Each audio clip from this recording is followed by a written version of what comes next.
Hello, 22 Tony here, with another discussion on collecting vintage and antique ammo. Today I'd like to talk a little bit about the 10.4 by 38 millimeter Rimfire cartridge.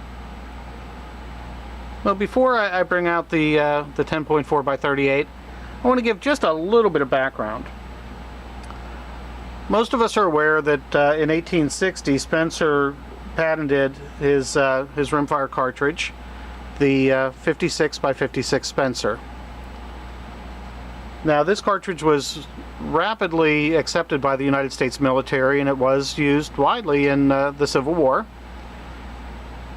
Now, I did do a previous video on the Spencer cartridge, so if you're more interested in hearing about the Spencer, I would recommend checking my other video. There's also a lot of interesting information on the internet about the Spencer cartridges. Well, I just bring that up because very short period of time later, by the late 1860s, the Swiss military had gone through several different rifle options, and I'm not going to get into a lot of detail on that. That's something that you can always look up for yourself. But by about 1868, they had decided on going with a repeating rifle. And by 1869, the Vetterli repeating rifle was introduced. Now, it's the first military rifle in the world to have a magazine-fed bolt-action rifle. They felt this was hugely superior over the single-fire breech-loading rifles that were used in other militaries around the world.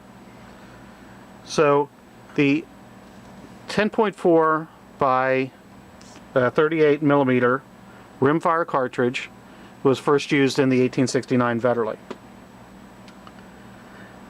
Now, the Vetterli rifles were widely used by the Swiss military up until about 1890.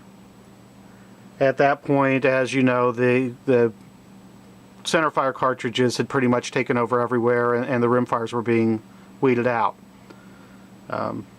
As I researched this and other interesting cartridges, you commonly hear the rimfire cartridges being referred to as weak and inadequate and sluggish.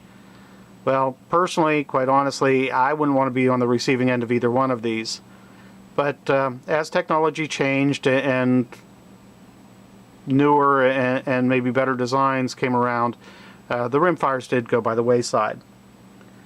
Well, that was actually an advantage to American collectors and shooters. By about 1890, when the Vetterli rifles were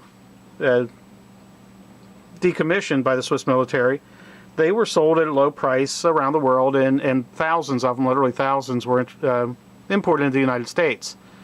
This was probably the first low-priced foreign military rifle that was available to American shooters. Well, they did become very popular with the American shooters, and actually, American manufacturers produced the 45 or the 41 Swiss rimfire cartridge up until about 1960 or the early 1960s. Now, when we talk about power, I mentioned that they were considered somewhat weak. The 56 by 56 Spencer that was used in the Civil War fired a 350 grain projectile at 1,200 feet per second. It yielded about 1,100 foot-pounds of energy. Now, again, it was only a few years later that the 10.4 by 38 millimeter rimfire was introduced, and it actually produced 1,300 foot-pounds of energy. It fired a 313 grain projectile at 1,400 feet per second. Now, throughout Europe, obviously, the metric system was predominant, and that's why this was called the 10.4 by 38 millimeter. However, once they came into the United States and they the American collectors and shooters began using them more readily, this cartridge became known as the 41 Swiss. So in the United States, the United States manufacturers, when they manufactured and produced these, they did call it the 41 Swiss. So normally today you'll hear this referred to as 41 Swiss, not the 10.4 by 38 millimeter. Now, I gave you a little bit of basic information on this cartridge. It's one that many of you may have never seen. It's definitely a big part of not only American history but the world history.